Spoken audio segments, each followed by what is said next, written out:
Hi friends, அனைவருக்கும் வணக்கம். எனது சகோதரர்கள் அனைவருக்கும் இனிய தாய்மாமன் தின வாழ்த்துக்கள். என்னுடைய தாய்மாமன் நேம் ரகுபதிராஜ். அவங்க சென்னையில் இருக்காங்க. நேட்டிவ் கூத்தானூர். மாமா அப்பாவுக்கு நிகராக சொல்லுவேன். ஏன்னா நாங்கள் இந்த அளவுக்கு நாங்கள் உயர்ந்திருக்க காரணம் மாமா தான். அம்மா அப்பா மேரேஜ் பண்ணும்போது 8th முடிச்சுட்டு, அப்போ உள்ள 8th முடித்தாங்களா, ரேஷன்களில் ஒர்க் பண்ணாங்க, அக்கௌண்ட்ஸ் பார்க்குறது. அதுக்கப்புறம் மாமா +2 முடித்ததுனால அப்பாவை 10th சொல்லி கொடுத்து, எல்லா சப்ஜெக்டையும் 10th சொல்லி கொடுத்து 2 டைம்ஸ் எழுதி பாஸ் ஆனாங்க.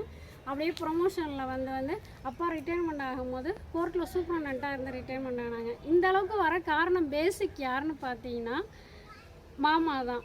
மாமாவுக்கு பெரிய தேங்க்ஸ் சொல்லணும். மாமா ஃபேமிலிக்கும் மெயினாக தேங்க்ஸ் சொல்லணும். மாமி மாமா பொண்ணுங்க 2 பேர் இன்னமும் எங்களுக்கு அந்த ஒரு சப்போர்ட் இருந்துக்கிட்டே இருக்கும். அதான் அம்மா அப்பாவுக்கு நிகராக அவங்கள தான் நாங்கள் சொல்லுவோம். நான், அக்கா, அண்ணன் ஃபேமிலி எல்லாருமே பார்த்தீங்கன்னா எங்கள் மாமா மட்டும் இல்லை, மாமா ஃபேமிலி, அவங்க மாமி, மாமா பொண்ணுங்க 2 பேரும் இன்னும் ஃபுல் சப்போர்ட் எங்களுக்கு அவங்க தான். எங்களுக்கு மெயினாக இருக்கிறது அவங்க தான். இன்னொன்று பார்த்தீங்கன்னா, நான் அங்கே மெட்ராஸ் போகும்போது எனக்கு இறாலும் இது பிடிக்கும், உளுந்து வடையும் பிடிக்கலாம். போனோடனே மாமி செய்வாங்க. அப்புறம் இன்னொன்று பார்த்தீங்கன்னா அப்பா நாங்கள் ராமச்சந்திராவில் ஹார்ட் ஆப்ரேஷன் பண்ணியிருக்கும் போதும் தம்பி ஒரு யூரின் ட்ரபிள்னால அங்கே சென்னையில் ஹாஸ்பிட்டலில் வச்சுருக்கும் போது ஒரு நேரம் கூட நாங்கள் ஹோட்டலில் வாங்கினதில்லை. நாங்களாக சொல்லுவோம், எங்களுக்கு ஹோட்டலில் சாப்பிட்ணும் ஆசையாக இருக்குமா அக்கான்னு தான் சொல்லுவோம். சாப்பிட்ணும் அப்படின்னால அப்போ மட்டும் அவங்கள்ட்ட நாங்கள் சொல்லிட்டு போய் ஹோட்டலில் சாப்பிடுவோம். இன்னமும் எங்களுக்கு ஃபுல் சப்போர்ட்டுக்கு பாப்பாவுக்கு வரைக்கும் இன்றைக்கி வரைக்கும் ட்ரெஸ் எடுத்து கொடுக்குறதுல எல்லாமே அவங்க தான். இதை ஏன் நான் இன்றைக்கி சொல்ல வரேன்னா, சில பேர் பார்த்திங்கன்னா தாய்மாமன் உறவே இல்லாமல் பக்கத்தில் நிற்கிறாங்க. அத்தை பொண்ணு மாமா பிள்ளைங்க பக்கத்தில் நிற்கிறாங்க. அவங்க அப்படியே பேசாமல் இருக்காங்க. அதெல்லாம் ரொம்ப கஷ்டமாக இருக்குது. எல்லாத்தையும் விட்டுருங்க. எவ்வளோதான் மனசச்சரவுகள் இருக்கும், எல்லாத்தையும் விட்டுட்டு அந்த உறவு முறையை மட்டும் விடக்கூடாது.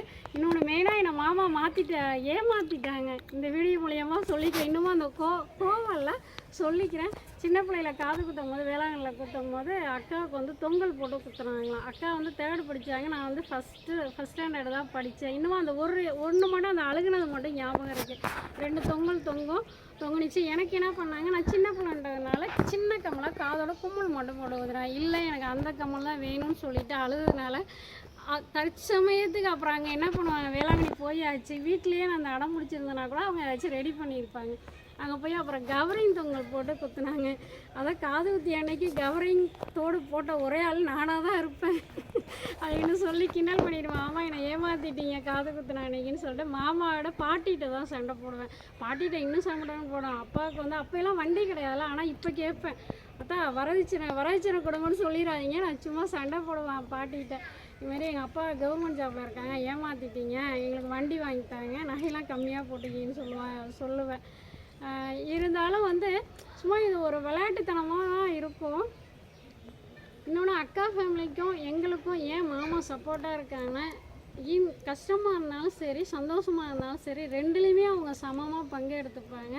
சின்ன பிள்ளையாக இருக்கும் போது மாமா எங்கேயாச்சும் போயிட்டாங்கன்னா இந்த கண் தேடுது அந்த கண் தேடுதுன்னு சொல்லுவோம். நான் இன்னும் சொல்லி சிரிப்பாங்க.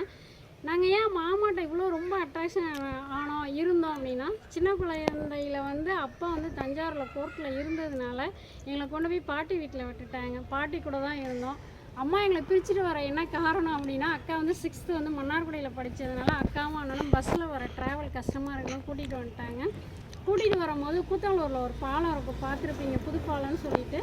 அந்த பாலத்தையும் இன்னொரு பாலம் ரேடியோ பார்க்குன்னு சொல்லுவாங்க. அந்த பாலமும் எனக்கு பிடிக்காது. ஏன்னு கேட்டிங்கன்னா, நான் என்னை பஸ் ஏற்றி விட்டுட்டு மாமா அந்த புது பாலத்தில் என்ன அழுதாங்க. இன்னமும் எனக்கு அந்த கண்ணுக்குள்ளே இருக்குது. இப்போ இருக்கிற மாதிரி தான் நான் ஒடியாந்துருப்பேன் இறையா. அப்போ சின்ன பிள்ளையா தேர்டு ஹாஃப் இயர்லியோடு என்னை இங்கே கூட்டிகிட்டு வந்ததுனால நாங்கள் இருந்துட்டோம். இன்னொரு பாலம் August 18 போடுறேன் சர்ப்ரைஸாக. அது என்ன வீடியோன்னு சொல்லிட்டு அந்த ஒரு பாலம் ரேடியோ பார்க்கலாம் பிடிக்காது எனக்கு. அது ஒரு துக்கமான விஷயம். அது அப்புறம் சொல்லணும்னு சொல்லிட்டா,